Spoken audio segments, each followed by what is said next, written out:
घने जंगल के बीचों बीच एक पेड़ के नीचे शिव जी का मूर्ति था। टुनटुनी चिड़िया हर रोज सच्चे दिल से उनका पूजा किया करती थी। चिड़िया का परिवार बहुत गरीब था। उसका घर भी टूटा फूटा हुआ। सर्दियों का मौसम आने वाला था। मीनू चिड़िया अपने घरों को रिपेयर कर रही थी। जंगल का सेठ लकड़ियां लेकर एक नया घर बनाने लगा। लालची कबूतर अपने खेतों में अनार का बगीचा लगाया हुआ था। कहता है कि हे भगवान, इस बार भी अच्छा मुनाफा देना, अगले बार की तरह। उस दिन शाम हो जाने के बाद टुनटुनी सो गई। अगले दिन जब सुबह हुआ तो जंगल की तरफ दाना चुनने निकल पड़ी। देखती है आम का बगीचा तो कही कि हे भगवान, इतने सुंदर आम मैं अभी तक जानती भी नहीं थी। टुनटुनी उन आमों को खाने लगी। तब तक उधर से गोलू चल पड़ा। टुनटुनी मजे से आमों को खा रही थी। बोला कि ओ टुनटुनी, तुमको मालूम नहीं है क्या, यह बगीचा मेरा है। आइंदा ऐसा गलती की बिना कुछ कहे चली गई। शिव जी के पूजा करते हुए सेठ बोला कि हे भगवान, काश बहुत सारा पैसा मिलता तो अच्छा होता। इतना कहकर सेठ चला गया। कालू कौआ जंगल में दाना चुन रहा था तो लूसी कबूतरी आई। कही कि अरे भाई, मैंने सुना है कि इस बार ज्यादा ठंड पड़ने वाली है। कौवा, हाँ लूसी, इस बार काफी ठंड पड़ने वाली है, अपना घर बना लेना। इतना कहकर चला गया। अगले दिन सुबह होते ही जंगल में काफी ज्यादा बर्फ गिरने लगे। सर्दियों का मौसम आ चुका था। जंगल के पक्षी एक भी बाहर नहीं निकल रहे थे। इधर चिड़िया को बहुत जोर से भूख लगी थी। कहती है कि हे भगवान, अब क्या करूं? इतनी तेज बर्फ में मैं कहां जाऊं? कैसे भी करके टुनटुनी उसी गोलू के बगीचे में गई।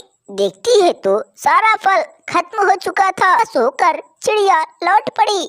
भूख के कारण चिड़िया को उड़ा नहीं जा रहा था।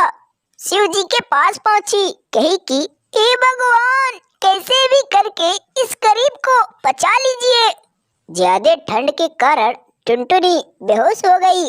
अगले दिन जब सुबह हुआ तो बर्फ गिरना बंद हो चुका था। टुनटुनी बोली, हे भगवान, आप धन्य है। चंपकवन के जंगल में चूड़ी बेचने वाली चिड़िया रहा करती थी, जिसका नाम था टुनटुनी। उसके पास एक जादुई चूड़ी का पेड़ था। उससे रंग बिरंगी चूड़ियां तोड़कर जंगल में बेच दिया करती थी। जंगल के सारे पक्षी टुनटुनी चिड़िया से ही रंग बिरंगी चूड़ियां लिया करती थी। जंगल का सेठ चंदूलाल अपने खेतों में अच्छे अच्छे फल लगाया था। जंगल से आकर कालू कौवा चिड़िया शाम को अपने घर आई तो बहुत थकी हुई थी। उसकी पड़ोसन आकर कहती है कि अरे बहन, दरवाजा खोलो तो। टुनटुनी दरवाजा खोलकर बाहर आई। कही, अरे बहन, इतनी रात को तुम बाहर क्या कर रही हो? फिर मीनू सारा दुख टुनटुनी से बताई। उसके बाद ये दोनों सो गए। अगले दिन जब सुबह हुआ तो टुनटुनी मीनू से कहती है कि अरे टुनटुनी, उठो, देखो सुबह हो गया, घर नहीं जाओगी क्या? मासूम टुनटुनी रोते हुए घने जंगल की तरफ चली गई। उसका जादुई चूड़ी का पेड़ भी रोने लगा, क्योंकि पेड़ चिड़िया से बहुत प्यार किया करता था। धीरे धीरे टुनटुनी उड़ते हुए उस पेड़ के पास गई। चिड़िया को रोते देख पेड़ बोला कि तुम चुप हो जाओ टुनटुनी, मैं कोई मामूली पेड़ नहीं हूँ। मुझसे चूड़ियाँ लेकर अपना घर बना लेना। इतना बात सुनते ही टुनटुनी चूड़ियाँ ले जाकर अपना घर बनाने लगी। पूरे दिन कड़ी मेहनत करने के बाद चिड़िया का घर बनकर रेडी हो गया।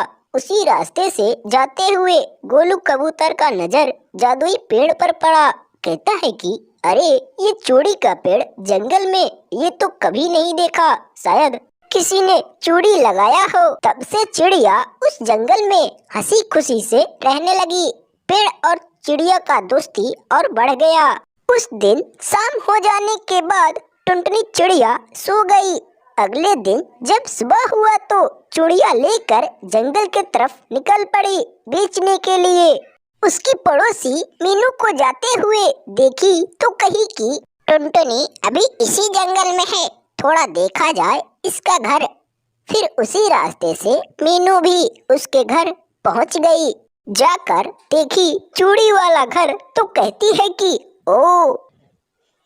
जाकर कही कि भैया क्या आपने देखा क्या, मेरे घर को किसने तोड़ा है? पेड़ बोला, तुम चिंता मत करो टुनटुनी, अब निश्चिंत रहो। ये बात सुनकर टुनटुनी खुश हो गई और जंगल से लकड़ियां लेकर जादुई पेड़ पे ही अपना घर बनाने लगी।